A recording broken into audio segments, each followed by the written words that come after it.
घुटना, कंधा या कमर, चाहे जैसा हो दर्द, डॉक्टर ऑर्थो आपको देता है दर्द से पूरी आजादी, एक भरपूर जिंदगी।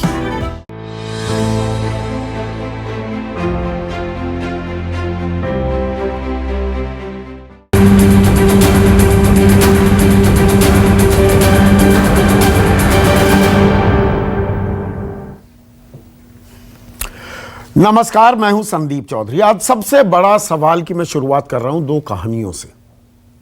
आज आपको कहानी सुनाता हूं, तय आप कीजिए कौन सी कहानी हकीकत है, कौन सी कहानी फसाना। और कहानी है महाराष्ट्र से जुड़ी हुई, खास मुंबई से जुड़ी हुई, और मुख्य किरदार है सचिन वजे। अब इस नाम से पूरा देश वाकिफ हो चुका है। सचिन वजे है तो एक असिस्टेंट पुलिस इंस्पेक्टर, लेकिन पूरे देश में अब उसकी नाम की गूंज है। अब सचिन वजे ने आजकल नेशनल इन्वेस्टिगेटिंग एजेंसी की हिरासत में है, पूछताछ चल रही है, और सीबीआई भी अब मामले की जांच कर रही है। आरोप लग रहे हैं महाविकास अघाड़ी सरकार पर। सबसे पहले आरोप लगे गृह मंत्री अनिल देशमुख पर कि 100 करोड़ रुपए हर महीने की वसूली का टारगेट दिया गया था सचिन वजे को, और इसकी तस्दीक की पूर्व मुंबई पुलिस कमिश्नर परमबीर सिंह ने। उन्होंने बाकायदा चिट्ठी लिखी, उसके बारे में मैंने शो किया था, उद्धव ठाकरे को, सूबे के मुख्यमंत्री को, कि मुझे यह जानकारी दी गई सचिन वजे की तरफ से कि 1750 बार हैं, 2 से 3 लाख रुपए की वसूली कीजिए, 40-50 करोड़ रुपए और आ जाएगा, बाकी 50 करोड़ और जुगाड़ दीजिए, तो 100 करोड़ रुपए मुझे दीजिए। अनिल देशमुख का इस्तीफा हो चुका है, लेकिन अब सचिन वजे ने और गंभीर आरोप लगा दिए हैं, और इनकी जद में 2 और मंत्री आ रहे हैं। और यह आरोप कैसे लगे? यह आरोप, एक चिट्ठी लिखी सचिन वजे ने स्पेशल एनआईए कोर्ट में, उनको यह चिट्ठी दी गई। 3 अप्रैल को यह चिट्ठी लिखी गई थी। हालांकि स्पेशल एनआईए कोर्ट ने यह चिट्ठी स्वीकारी नहीं, इसको साक्ष्य सबूत के तौर पर लेने से साफ इनकार कर दिया कि प्रॉपर प्रोसीजर से आई है। लेकिन यह अब चिट्ठी सार्वजनिक हो चुकी है, पूरा देश इसकी चर्चा कर रहा है। अब इसकी जद में है अनिल परब, एक और अनिल, ट्रांसपोर्ट मिनिस्टर हैं। अनिल देशमुख तो एनसीपी के हैं, गृह मंत्री थे। अनिल परब शिवसेना के हैं। और इसमें वजे क्या कहते हैं कि देखिए, अनिल परब ने, मुझे एक ट्रस्ट थी, उसके खिलाफ गड़बड़ झाले के आरोप थे कि उनसे 50 करोड़ रुपए लो और मामला सुलटा देंगे। यह अनिल परब पर आरोप लगे। अब यह बहुत गंभीर बात है। गृह मंत्री के बाद ट्रांसपोर्ट मिनिस्टर, वो भी वसूली के लिए सचिन वजे को ही चुन रहे हैं, एक असिस्टेंट पुलिस इंस्पेक्टर को। और मामला यही नहीं थमता। 2 करोड़ रुपए 50 कॉन्ट्रैक्टर्स से, ठेकेदारों से, यह बात तो बनी नहीं 50 करोड़ की, तो 2 करोड़ रुपए 50 कॉन्ट्रैक्टर्स से यह लेकर आए, नया टारगेट दिया गया। यह सचिन वजे कह रही। लेकिन बात यही नहीं थमती, कहानी बड़ी दिलचस्प है, और यह तो पहली कहानी है। फिर सचिन वजे कहते हैं कि उप मुख्यमंत्री अजित पवार के एक नजदीकी ने उन्हें कहा कि देखिए, जो गुटखा बेचने वाले हैं ना, इनसे थोड़ी वसूली की जाए, 100 करोड़ रुपए, यहां भी 100 करोड़ रुपए की, 100 करोड़ से बड़ा लगाव है। गुटखा बेचने वालों से, और गुटखा प्रतिबंधित है मुंबई में, तो इनसे 100 करोड़ रुपए की वसूली करो। अब हड़कंप मचा हुआ है और मचना भी चाहिए। पूरी व्यवस्था से सड़ांध आ रही है क्या? मतलब वसूली गैंग चल रहा है मुंबई में। यह बहुत ही गंभीर बात है और सख्त कार्रवाई होनी चाहिए। यह सड़ी हुई जो नींव है इसे उखाड़कर फेंक देना चाहिए। ऑपरेशन क्लीन अप की जरूरत है। लेकिन यह पहली कहानी। अब दूसरी कहानी आपको बताता हूं। ये जो सचिन वजे हैं, ये 17 साल तक सस्पेंडेड थे। 17 साल। अब इन्हें बहाल किया गया और इन्हें तैनात किया गया CIU, क्राइम इंटेलिजेंस यूनिट, सबसे इलीट यूनिट में। और यह मुंबई पुलिस की आंतरिक रिपोर्ट मैं आपके सामने पेश कर रहा हूं। JCP crime, joint commissioner of police crime, Milind Bharambe, वो कहते हैं 17 साल बाद जब बहाली की गई और यह तैनाती की जा रही थी, हमने सख्त एतराज जाहिर किया कि भैया इसको मत बुलाइए, इसकी बहाली मत कीजिए। लेकिन उस वक्त के मुंबई पुलिस कमिश्नर, तत्कालीन मुंबई पुलिस कमिश्नर परमबीर सिंह ने कहा कि नहीं, तैनाती तो सचिन वजे की ही होगी। तो वो परमबीर सिंह जो मुंबई पुलिस कमिश्नर रहते हुए उन्होंने चू तक नहीं की, क्योंकि जो उन्होंने चिट्ठी लिखी है उद्धव ठाकरे को, उसमें तो वो कह रहे हैं कि मेरे पास पूरी जानकारी थी। पूरी एक SMS की ट्रेल उन्होंने उस चिट्ठी के साथ जोड़ दी थी कि देखिए जी, ये मुझे सचिन वजे ने बताया है कि 100 करोड़ की वसूली का टारगेट दिया गया था। और जी उद्धव जी, मैंने आपको भी बताया था, मैंने शरद पवार को भी बताया और वरिष्ठ मंत्रियों को भी बताया। लेकिन यह बात सार्वजनिक नहीं की परमबीर सिंह ने। बहुत मुस्तैद, बहुत ही काबिल पुलिस ऑफिसर हैं, FIR करने की जहमत नहीं उठाई। लेकिन जैसे ही मुंबई पुलिस कमिश्नर के पद से उन्हें ट्रांसफर किया गया तो नैतिकता जाग गई और लगे बताने, पोल पट्टी खोलने। लेकिन यह कहानी भी यहीं नहीं थमती। अब सचिन वजे जो ये चिट्ठी स्पेशल NIA कोर्ट में वो बतौर सबूत दाखिल करना चाहते थे, उसमें वो क्या लिखते हैं?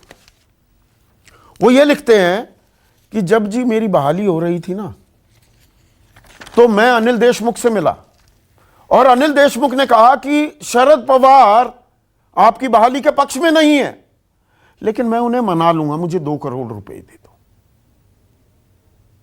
तो सचिन वजे ने कहा, अरे मैं इतना ईमानदार अफसर, साफ मना कर दिया।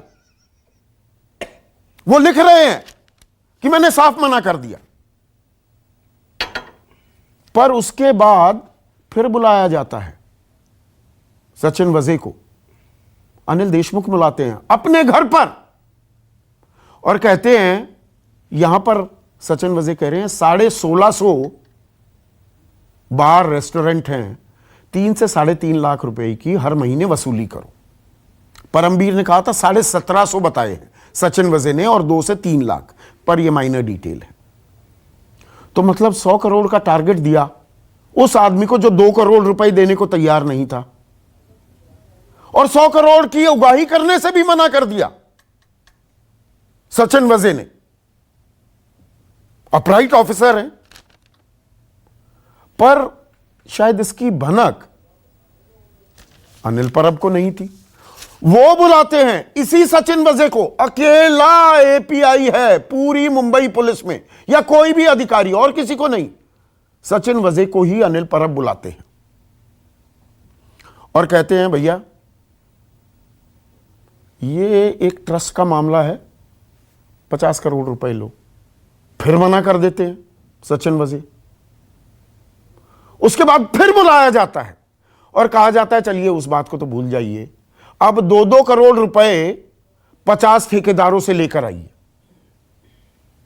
सचिन वजे फिर मना कर देते हैं। पर इस बात की जानकारी अजित पवार के नजदीकी को नहीं लगती। सब साइलोज में काम कर रहे थे, हर कोई अपना काम कर रहा था।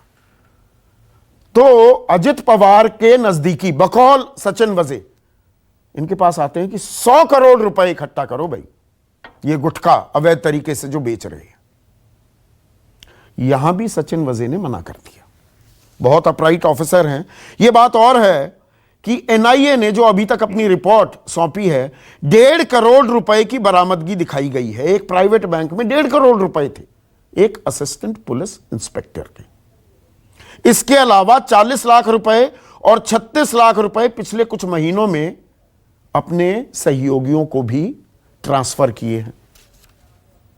40 और 36 76 और 1.5 2.25 करोड़ रुपए ऐसे ही घूमते रहते हैं सचिन वजे के खातों में। और वो घूमते भी हैं मर्सिडीज में, प्राडो में, बड़ी बड़ी वो बाइक चलाने का बड़ा शौक है। फैंसी बाइक्स ना, वो 7-8 लाख रुपए, 50-60 हजार वाली बाइक नहीं। ये दूसरी कहानी है। और पूरे देश में बवाल मचा हुआ है, राजनीतिक बवाल है। बीजेपी आरोप लगा रही है पूरी व्यवस्था में सड़ांध है। यह महाविकास अघाड़ी नहीं, ये जो सरकार है ये तो वसूली गैंग है और इसको तत्काल हटाना चाहिए। उधर दूसरा पक्ष ये भी है कि कहीं ये परमबीर सिंह और ये सचिन वजे कठपुतली तो नहीं है, आज तोते की तरह बोल रहे हैं, पहले खामोश क्यों थे? इस पर हम चर्चा करेंगे, गंभीर चर्चा है। लेकिन पहले राजनीतिक आरोप सुन लीजिए। महाविकास आघाड़ी कहते हैं, MVA, लेकिन अब साबित हो गया कि यह महावसूली आघाड़ी है, MVA। और इनका कॉमन मिनिमम प्रोग्राम क्या है? CMP is collect money through police. Police के द्वारा पैसे इकट्ठा करो, लूटो और वसूली करो। यही ये महाराष्ट्र सरकार का एकमात्र कार्यक्रम चल रहा है। 3 दिन से पहले ये बोल रहे हैं कि अनिल परब को रिजाइन करना पड़ेगा। इनको कैसे पता था कि सचिन वाजे ऐसा कोई खत देने वाला है? इसका मतलब यह है कि सरकार को बदनाम करने के लिए जो रणनीति बनाई गई है और महाराष्ट्र के मंत्रियों को बदनाम करके सरकार को बदनाम करना है, ऐसा उसमें ये जो दिखाई दे रहा है, सामने सामने दिखाई दे रहा है। सचिन वाजे ने अगर जुलाई में या जनवरी में मैंने उससे कुछ बात कही थी तो आज तक वो किसी को क्यों नहीं बताई? ऐसे में आज का सबसे बड़ा सवाल, महाराष्ट्र में कौन चला रहा है वसूली गैंग? और क्या परमबीर और वजे बन गए हैं राजनीतिक कठपुतली? चर्चा में मेरे साथ बीजेपी के वरिष्ठ नेता हैं, महाराष्ट्र से ताल्लुक रखते हैं, राम कदम। शिवसेना सरकार चला रही है, उन्हीं के मुख्यमंत्री हैं, उनके प्रवक्ता भास्कर जाधव। महेश चौहान एनसीपी के प्रवक्ता हैं। वरिष्ठ पत्रकार, प्यार से मैं इन्हें भाऊ भी कहता हूं, अशोक वानखड़े स्टूडियो में मेरे साथ हैं। और 2 extremely upright police officers this country is had. PK Jain साहब वरिष्ठ पुलिस अधिकारी हैं और उत्तर प्रदेश के डीजीपी रह चुके हैं विक्रम सिंह मेरे साथ हैं। विक्रम सिंह, मैंने 2 कहानियां सुनाई शुरुआत में, कौन सी कहानी हकीकत लगी, कौन सी फसाना? संदीप जी, इसमें कोई भी कहानी फसाना नहीं है, दोनों कहानियां अक्षरशः सत्य हैं। और अभी तो प्याज का पहला परत उतरा, आगे अगर देश गंभीर है इसको सुनने के लिए। ये वसूली गैंग नहीं, डकैतों का सरेआम, ये डकैतों का गिरोह है। हमने वो भी दिन देखा था कि कोई आईपीएस और आईएएस अफसर, पुलिस अधिकारी टीए बिल में 100 रुपए के अंतर पे बर्खास्त हो जाता तो भ्रष्टाचार माना जाता। मैंने ये भी सुना कि दिवाली में अगर कोई घड़ी महंगी ले ली 20,000 की तो बर्खास्त हो जाता, तो मैंने वो भी दिन देखा था। आज तो ये बच्चों के खिलौने माने जाएंगे। और ये रिश्वत का पैमाना, संगठित अपराध, जिसको कहते इंस्टीट्यूशनलाइज्ड करप्शन एंड एक्सटॉर्शन, इन्होंने डकैतों को मात कर दिया है। और अगर आपने जो कहा ना अपने प्रारंभिक संबोधन में, जो सड़ांध सिस्टम में है महाराष्ट्र और देश कुर्बानी मांग रहा है। अगर हमने आज सर्जरी करके इसको दूर नहीं किया, नसीहत नहीं की, ये वही मुंबई पुलिस जिसको हम स्कॉटलैंड यार्ड से ज्यादा श्रेष्ठ मानते थे, भारत की नहीं विश्व की श्रेष्ठतम पुलिस बलों में से मानते थे, ये दुर्गत कर दी हमने आज इसकी। मैं डीजी रैंक से रिटायर हुआ हूं, बहुत अच्छे घर का हूं, मेरे कोई बेहुदे शौक नहीं है। रिटायरमेंट के बाद मुझे 77 लाख रुपए मिले थे 3 बार गोली खाने के बाद। वाह रे असिस्टेंट सब इंस्पेक्टर पुलिस, ये करोड़ों में खेल रहे हैं लग्जरी कार। मेरे पास सेकंड हैंड SX4 तब भी थी और आज भी है। अगर ईमानदारी से रहना, लिविंग विद ऑनर, हमारा काम है लिविंग विद ऑनर। जैन साहब का living with honour, not living with illicit money. और ये जो दूसरों के फेंके हुए टुकड़े और जूठन, इस पे हम लोग नहीं पलते हैं संदीप जी। पुलिस अफसर चाहे कांस्टेबल हो चाहे डीजीपी हो, इज्जत के साथ रहना जानता है और उसी इज्जत के लिए जान देता है, जान लेता है। ये दूसरों की भीख और टुकड़ों पे जो पलते हैं वो पुलिस अफसर कहने काबिल नहीं है। इन्होंने न सिर्फ अपने आप को लज्जित किया है, अपनी वर्दी को शर्मसार किया है, इन्होंने पुलिस विभाग को शर्मसार किया है। मैं सिर्फ लोगों की बात नहीं कर रहा हूं पीके जैन साहब, ये वजह या परमबीर सिंह या अनिल देशमुख या अनिल परब की कहानी नहीं है। वो जाएं रहें, मुझे उससे कोई फर्क नहीं पड़ता। सवाल मेरा यह है कि आज की तारीख में एक असिस्टेंट पुलिस इंस्पेक्टर जो खुलासे कर रहा है, उस पर एक राजनीतिक बवाल मचा हुआ है। थोड़ा आप समझाइए, क्योंकि आप वरिष्ठ पुलिस अधिकारी रहे हैं महाराष्ट्र में, मुंबई में भी आप तैनात रहे हैं। हर जगह ये एक 17 साल तक सस्पेंडेड एपीआई पर ही इतना भरोसा कि हर कोई कह रहा है भैया तू 100 करोड़ ला, 50 करोड़ ला, 2 करोड़ रुपए तेरी बहाली के लिए लगेंगे। ऐसे कौन से सुरखाब के पर लगे हुए थे इस सचिन वजे में, या कहानी कुछ और है? सुधीर जी देखिए, मुंबई पुलिस में बहुत समय से ये जो सो कॉल्ड एनकाउंटर स्पेशलिस्ट हैं या जो इस तरह का काम करने वाले कुछ गिने चुने अधिकारी हैं, उनका यूज बहुत सारी पॉलिटिकल पार्टीज ने पहले भी किया है और इस बार तो बिल्कुल खुला हो गया। और जो भी आपके सामने ये जो सारा सिनेरियो आ रहा है जो बहुत ही शर्मसार है, मैं डीजीपी साहब से सहमत हूं कि जिसमें इस सिस्टम में सड़ांध पैदा हो गई है। ये सारी चीजें वरिष्ठ अधिकारियों को मालूम होने के बाद अकेला सचिन वजे कैसे कर लेगा, मुझे ये समझाइए, या दर्शकों को ये अकेला सचिन वजे किसी को मालूम नहीं था। परमबीर सिंह की नैतिकता उन्हें याद आती है जब मुंबई पुलिस कमिश्नर के पद से हटाए जाते हैं, तब चिट्ठी लिखी जाती है। मेरा बार बार यही कहना है कि सचिन वजे के लेवल का काम ये नहीं है। सचिन वजे को 16 साल के बाद रीइंस्टेट किया गया, उसके पीछे परमबीर सिंह और उसके पीछे पॉलिटिकल विल होना जरूरी है। इसके बिना ये काम नहीं हो सकता। और दूसरा, अगर उसको रीइंस्टेट कर भी दिया तो उसको सीआईयू जैसी यूनिट में पोस्ट करना, ये तो सरासर पॉलिटिकल इंटरफेरेंस, और वो कंसर्न्ड ऑफिसर जो है वो घुटने टेक गया इन लोगों के सामने। इसकी ही एक एग्जांपल है। जेसीपी क्राइम मिलिंद बराम्बे कहते हैं कि मैं बड़े दुखी मन से मैंने हामी भरी, हमने ऐतराज जाहिर किया था। सुधीर जी बिल्कुल सही है। जो सही अधिकारी है वो किसी भी हालत में ऐसे अधिकारी को रीइंस्टेट करने के लिए एग्री नहीं करेगा, और किसी कारणवश उसको एग्री करना भी पड़े तो उसकी पोस्टिंग ऐसी जगह पे नहीं होगी जहां पे वो पूरे सिस्टम को नुकसान पहुंचा सके, जो कि इस केस में हुआ। आपके सामने की घटना है ये कि पूरे सिस्टम को इस आदमी ने कॉम्प्रोमाइज कर दिया। जो थोड़ा बहुत ढका छुपा था वो भी बिल्कुल पब्लिक के सामने आ गया। ये तो अच्छा हुआ ना, तो साख जो है एक तरह से अच्छा हुआ। गंदगी एक बार सार्वजनिक तो हुई, एक तरफ से अच्छा हुआ, क्योंकि इसमें इस बार जो मंत्री जो हमेशा बच जाते हैं, जो जिनका नाम कभी सामने नहीं आता, सिर्फ अधिकारी जो है वो सिर्फ इस लपेटे में आ जाते हैं। इस बार मंत्री पहली बार सामने आ रहे हैं और उनके नाम इन्वॉल्व हो रहे हैं। अब ये कहना किसी के लिए, जैसा मैंने आपको पहले बताया कि एनकाउंटर स्पेशलिस्ट नाम की जो कॉम है, इनका उपयोग और इनका दुरुपयोग बहुत सारे पॉलिटिशियंस ने इससे पहले भी किया है। इस बार ये सिचुएशन सामने आ गई कि इसमें मुख्यमंत्री का भी नाम आ गया, इसमें मंत्री गृह मंत्री का भी नाम आ गया, और एक ऐसे मंत्री का नाम आ गया जो बहुत नजदीक थे मुख्यमंत्री के, इसलिए अनिल परब का नाम आया।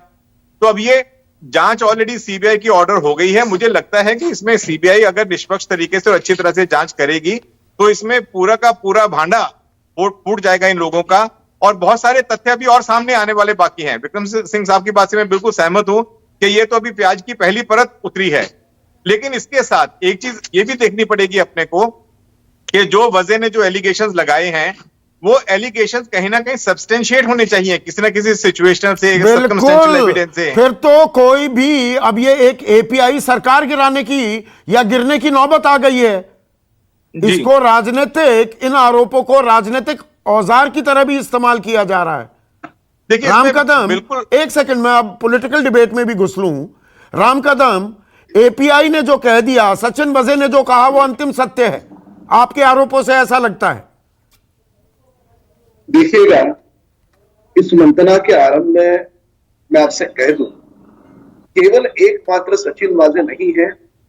इन्हीं की सरकार ने परमवीर सिंह को मुंबई का मुखिया बनाया था, पुलिस कमिश्नर बनाया था।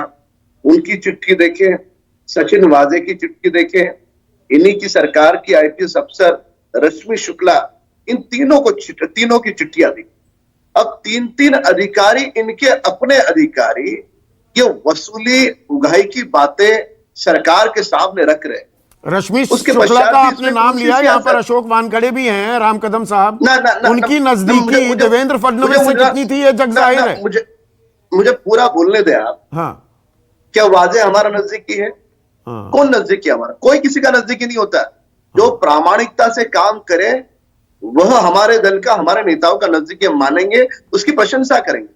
यहां पर जिस प्रकार से वाजे के गाड़ी में पैसे गिनने की मशीन पाई जाती है, संदीप जी आप एक वरिष्ठ पत्रकार हैं, प्रामाणिकता से बताएं कि देश में कई ऐसी हजारों बैंकें हैं कि जिन बैंकों में तक पैसे गिनने की मशीन नहीं है। अब उसके गाड़ी में पैसे गिनने की मशीन, करोड़ों रुपए की गाड़ियां इस्तेमाल कर रहा है। इन सारे बिंदुओं को जोड़ो और उसे रेड कारपेट जिस प्रकार से मिल रही है, उससे मुख्यमंत्री उसकी वकालत करते हुए उसका बचाव महाराष्ट्र की विधानसभा सदन में कर रहे हैं, गृह मंत्री बचाव कर रहे हैं, सामना अखबार उसके प्रति प्रशंसा के बोल रहा है। जो चिट्ठी 3 अप्रैल की, ये चिट्ठी राम कदम साहब, जिसको स्पेशल एनआईए कोर्ट सबूत के तौर पर लेने से इनकार कर देती है, वो सार्वजनिक हो जाती है और अभी एक और मंत्री लपेटे में आने वाला है। इस बात की चर्चा जोरों पर होने लगती है खुलासा होने से पहले ही। तो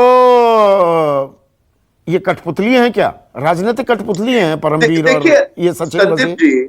संदीप जी, मैं बड़ा साधारण सीधा सा सवाल पूछता हूं।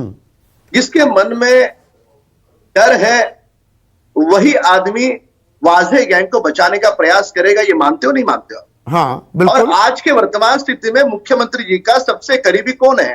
तो आप किसी से भी पूछ लीजिए, यहाँ पे बहुत अच्छे विद्वान शिवसेना के नेता बैठे भी बताएंगे, अनिल परब है। ये तीनों दल की चुप्पी और ये तीनों दल की हिस्सेदारी समूचा देश देख रहा है, पर ये तीनों दल देश के 130 करोड़ आबादी को मूर्ख समझते हैं।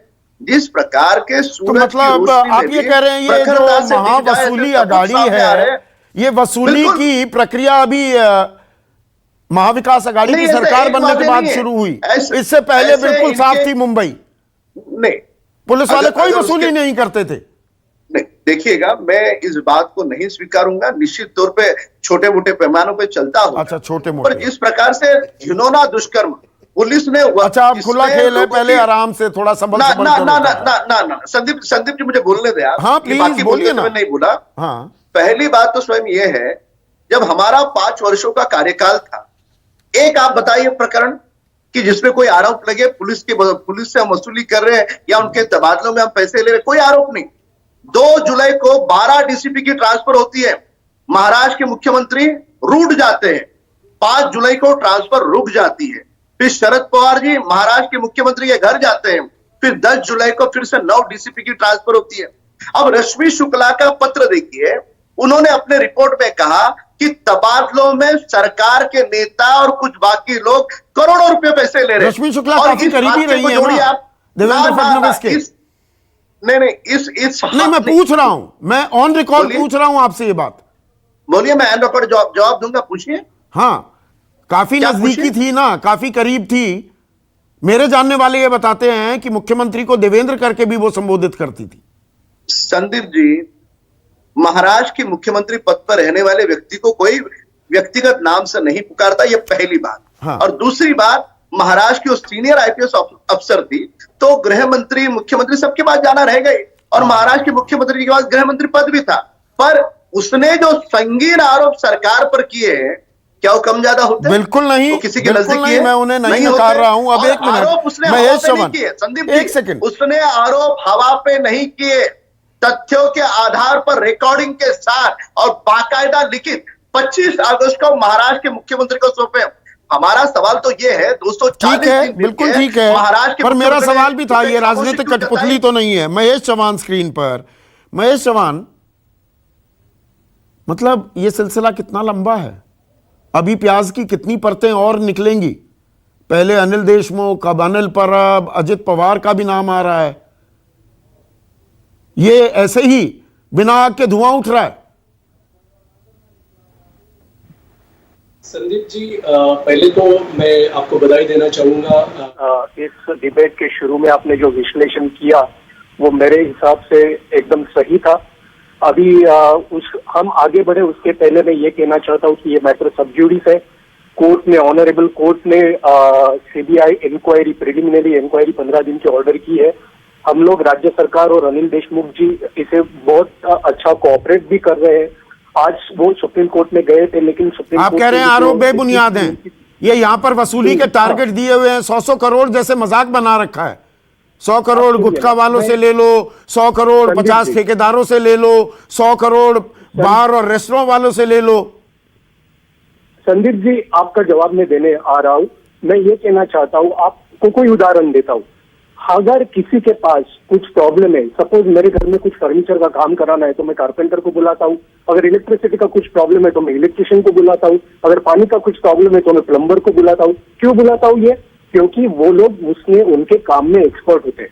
अभी सचिन वाजे ने जो आरोप लगाए हैं कल उनके लेटर में, उसमें उन्होंने ये लिखा है कि अनिल देशमुख साहब ने उनको वसूली के लिए बुलाया, फिर अनिल परब साहब ने उनको वसूली के लिए बुलाया, फिर अजित पवार साहब के कोई उनके हिसाब से कोई क्लोज है, उन्होंने उनको वसूली के लिए बुलाया। तो सचिन वाजे को आप खुद का कहना क्या है कि वो इसमें एक्सपर्ट है वसूली में, इसलिए सब लोग तो उनको बुला रहे हैं। या ये तीनों मंत्रियों को यह पता नहीं है कि किससे क्या बात करनी चाहिए और किससे क्या मांगना चाहिए। दूसरी बात, ये आज परमवीर सिंह जी, वो कमिश्नर थे, मुंबई पुलिस कमिश्नर थे, उनको वो डायरेक्टली रिपोर्ट करते थे सचिन वाजे। अब सचिन वाजे ने अनिल देशमुख साहब ने जो बोला, जो मांगा, और Mumbai police commissioner Paramvir Singh report करते थे अनिल देशमुख को। सॉरी, जो उगाही के टारगेट्स आप कह रहे हैं ना, सचिन वजे रिपोर्ट करते थे परमवीर सिंह को। परमवीर सिंह किसे रिपोर्ट करते थे? अनिल देशमुख को। हाँ, तो और वो वसूली के टारगेट्स देते थे। अभी वही तो कहना है, ये तो आरोप है परमवीर साहब ने लगाए हुए, परमवीर सिंह साहब ने लगाए हुए आरोप है जो कोर्ट ने खारिज किए थे। कोर्ट ने उन्हें पूछा था कि ये हियर से स्टेटमेंट है, आपको किसी तीसरे आदमी ने आके बताया है और उसके अनुसार आप आपके या जो भी कोई भुजबल साहब है, उन्होंने आपको कुछ भी एफिडेविट्स इसके बारे में दिए है क्या? और आपने ये तो कानूनी आप दांव पेच लगा रहे हैं। मोटी बात ये है, ठीक है, सुप्रीम कोर्ट ने कहा, बॉम्बे हाई कोर्ट करेगा फैसला, सीबीआई जांच हुई ना, के बाद में लगाए। अभी मेरा मुद्दा मुझे कंप्लीट करने दीजिए। मैं ये कहने जा रहा था कि परमवीर सिंह साहब को जब सचिन वाजे ने ये बताया कि मुझे अनिल देशमुख साहब ने इतनी डिमांड की है, लेकिन उन्होंने जो डिमांड उन्हें अनिल परब जी ने की थी, ऐसा उनका कहना है, वो डिमांड के बारे में परमवीर साहब को उन्होंने कुछ बताया नहीं। जो घोड़ावत करके है, जो खुद को अजित पवार साहब, नहीं, ये दो आदमियों की कहानी नहीं हो सकती ना भाऊ। ये दो आदमियों की कहानी है। परमवीर ने क्या कहा, सचिन वजे ने क्या कहा, गंभीर आरोप हैं, पर ये सिर्फ दो आदमियों का ही खेल है। एक एपीआई सब कुछ खेल कर देगा? नहीं, मेरा मानना नहीं है। मैं बार बार कहता हूं कि यदि आपका थोड़ा बहुत भी मुंबई को जानने वाले लोग हो और आप जानते हो तो मुंबई में सबसे बड़ा भाई कौन है जिसे सब लोग थर्राते? वो मुंबई पुलिस है।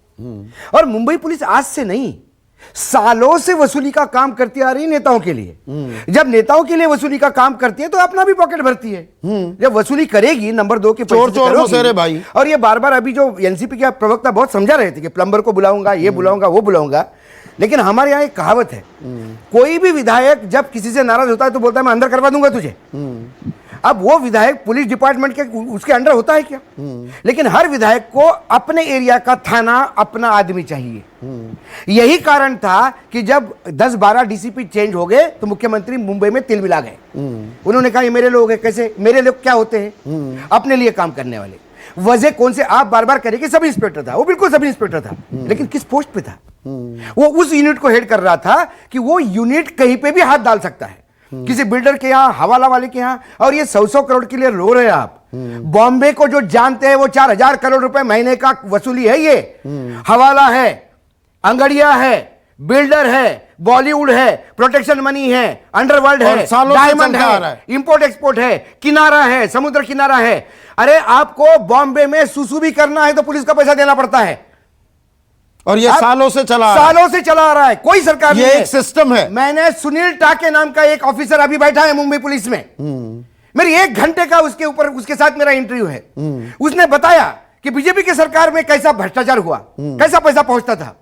उसने फडणवीस जी के सामने कैसे डॉक्यूमेंट और वो रखे। वो हाईकोर्ट गया, हाईकोर्ट ने सरकार को आदेश दिया कि अरे ये वीडियो ऑडियो सब ठीक है, इसको इन्वेस्टिगेशन करिए। अभी तक कुछ नहीं हुआ उसका। तो पैसा सबने खाया है। इसमें बात वो नेशनल इन्वेस्टिगेशन एजेंसी के पास गई, इसलिए सब डर गए। यदि परमवीर सिंह का तबादला नहीं होता तो क्या होता?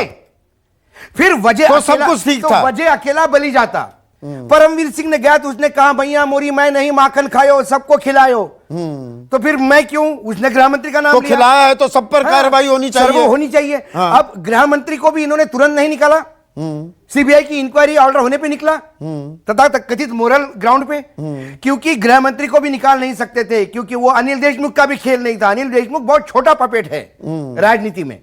ये तो ऊपर एनसीपी के सुप्रीमो तक जाना चाहिए, क्योंकि कमाएगा, जब खीरा कटेगा तो सब में बटेगा, और बटा है, इसलिए उसको प्रोटेक्ट कर रहे हैं। और ये पहले भी बटा है, और अब इन आरोपों नहीं। अब क्या कांग्रेस, एनसीपी, कांग्रेस, उसके बाद एनसीपी, शिवसेना, कांग्रेस, एनसीपी, सेना, बीजेपी, सब सरकार में पुलिस वसूली करती आ रही है। और सीबीआई की इंक्वायरी ऑर्डर हो गई, नए पुलिस होम सेक्रेटरी, नए होम मिनिस्टर आ गए, नए आ गए।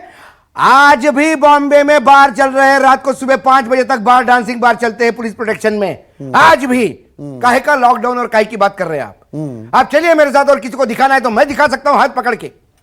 तो भ्रष्टाचार, राजनीतिक कठपुतली बन गए हैं अब ये दोनों। अब राजनीतिक खेल हो रहा है। व्यवस्था बदलने की कोशिश है या ये सरकार बदलने की कोशिश है? ये सरकार पे हमला मारने की कोशिश है। व्यवस्था नहीं बदलेगी। जो सरकार आएगी वो भी पैसा लेगी, चुनाव में पैसा चाहिए। मुंबई के थाने बिकते हैं, क्या दिल्ली के थाने नहीं बिकते? अभी यूपी पुलिस के डीजी बैठे हुए थे, वो बिल्कुल ईमानदार थे। ऐसे ईमानदार आदमी कितने मिलेंगे? क्या यूपी पुलिस में ऐसे लोग नहीं है जो मर्सिडीज में नहीं घूमते? यूपी पुलिस में मैं आधे से अधिकारी दिखाता हूं जो मर्सिडीज में घूमते और जिनके 6 प्लॉट नोएडा में हैं। भ्रष्टाचार पुलिस को उपयोग किया है हर राजनीतिक दल ने, हर राज्य में। दिल्ली में पुलिस में हम क्यों कहते हैं कि पुलिस आज केंद्र के हाथ में है, और क्यों पुलिस में आज के दिल्ली में पुलिस थाने नहीं बिकते? भास्कर यादव, ये व्यवस्था में जिस बात की तस्दीक की है विक्रम सिंह और पीके जैन ने, यही बात भाऊ भी कह रहे हैं, ये व्यवस्था की सड़ान सामने आ रही है। आप इसे वेलकम करते हैं? जो अशोक वानखड़े कह रहे हैं सालों से ये व्यवस्था चली आ रही है वसूली की, आज उसकी परतें खुल रही हैं मुंबई में।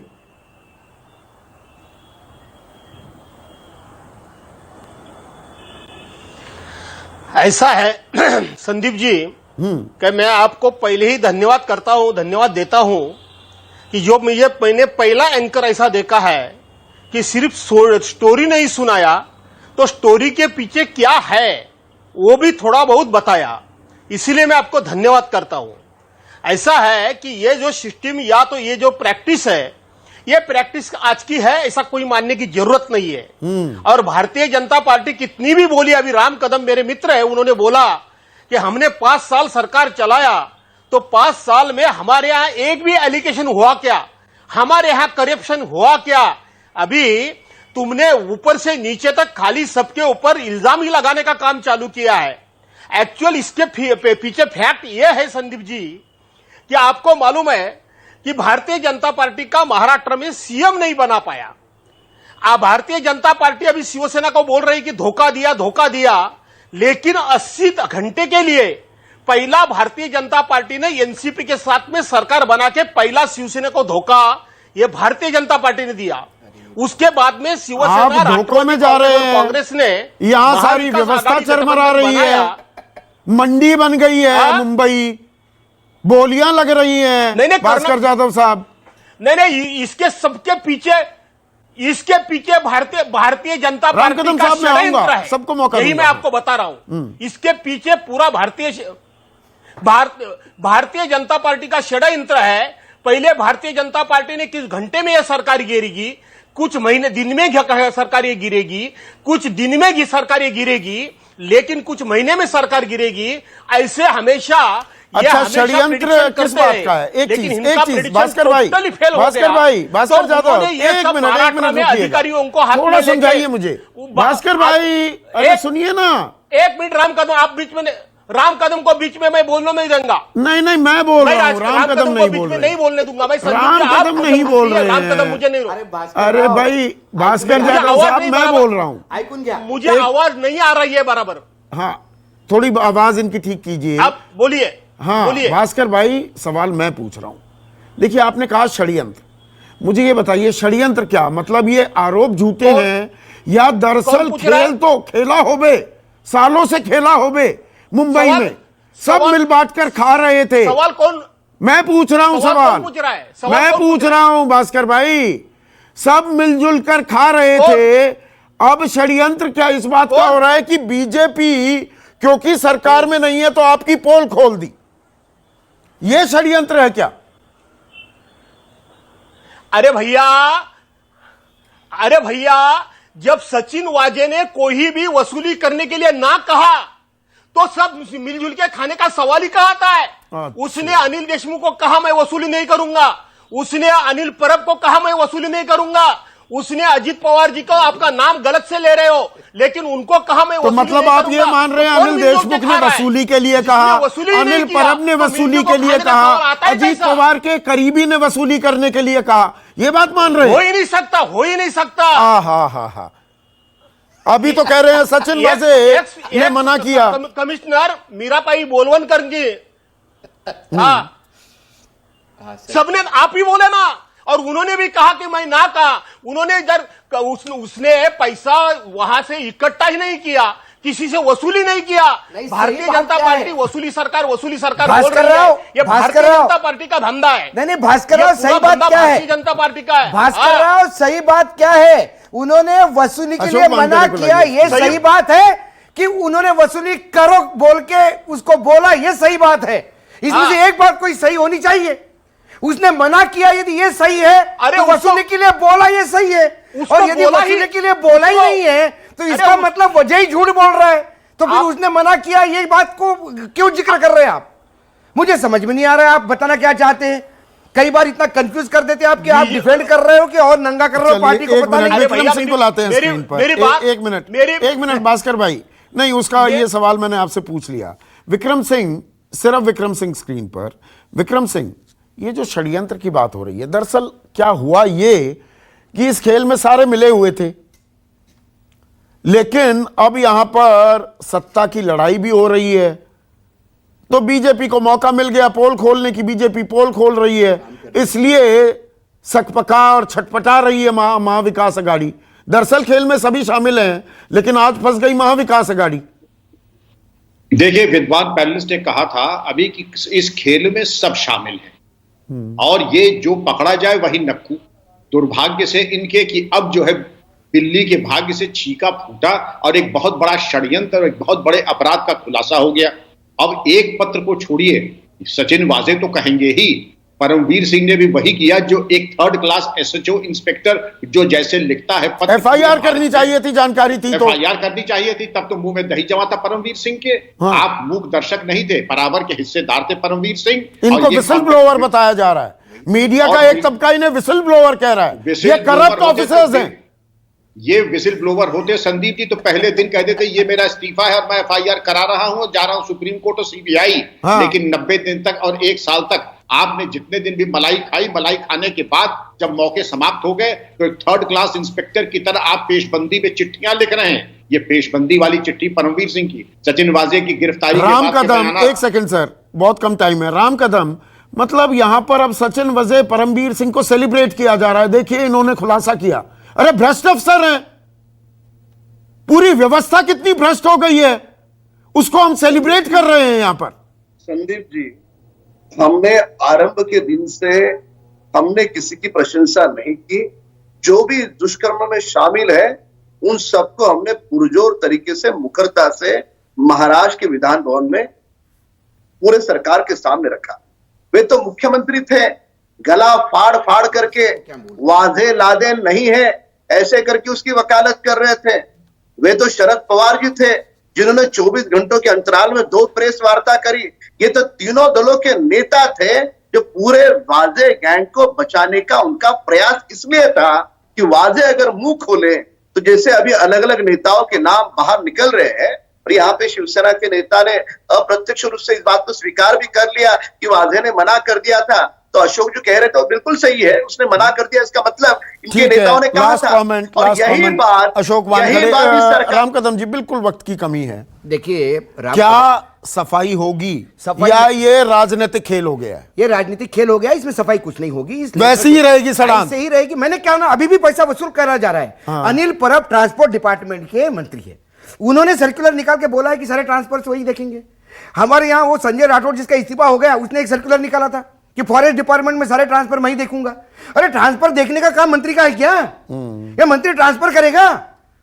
ट्रांसफर का खेल आज नहीं, ये सालों से चल रहा है। बीजेपी सत्ता में थी, बीजेपी सेना सत्ता में थी, तभी भी। आज सेना करप्ट हो गई।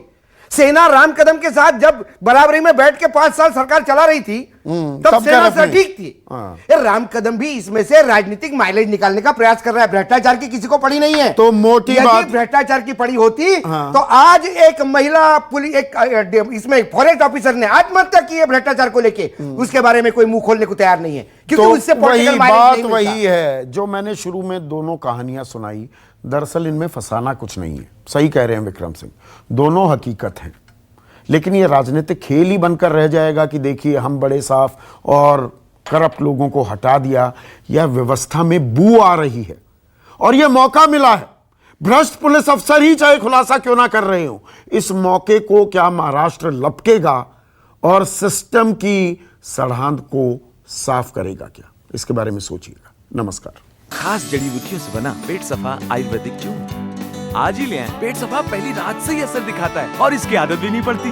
पेट सफा, हर रोग दफा।